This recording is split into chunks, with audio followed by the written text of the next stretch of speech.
It was just after 10 p.m, an August evening almost exactly 4 years ago. A group of schoolboys were walking home along the Holloway road in North London after visiting the fair on Highbury Fields. They'd left early. They'd done nothing wrong, but some groups of youths had been shouting abuse at the police. The boys decided to go home to avoid any trouble, but trouble followed them. Police transit van November 33, with its driver, radio operator and 6 other uniformed officers, had spotted them and tailed them slowly along the busy Holloway road. Baltimore Ranger was then aged 16, his friend Durson Nablant just 13, and Gary Foley, who was 14. Also with them that night were Eric Ranger and Danny Jenkins, both 14 at the time.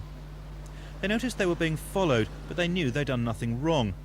So they turned off into George's Road, a quiet side street which leads towards their homes. Police transit November 33 drove past, but then did a U-turn and followed them again. The van sped up to catch the group and drew alongside in the dimly lit street. Stop there, lads.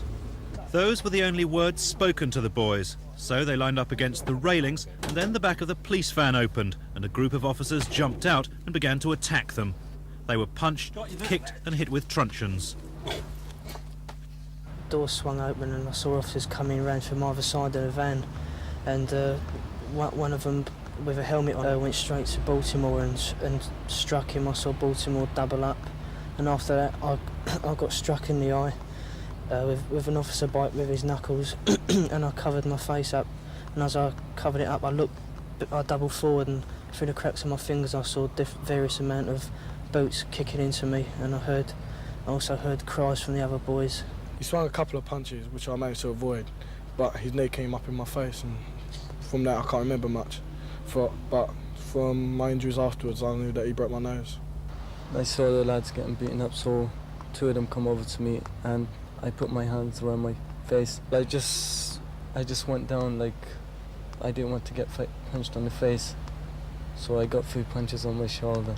After that I reckon they just got tired, or they knew that it was too hot for them. All flats all started looking at, they made too much noise, so we escaped up the road.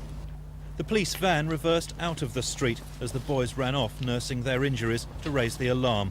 That began a chain of investigations which have taken over 3 years to complete.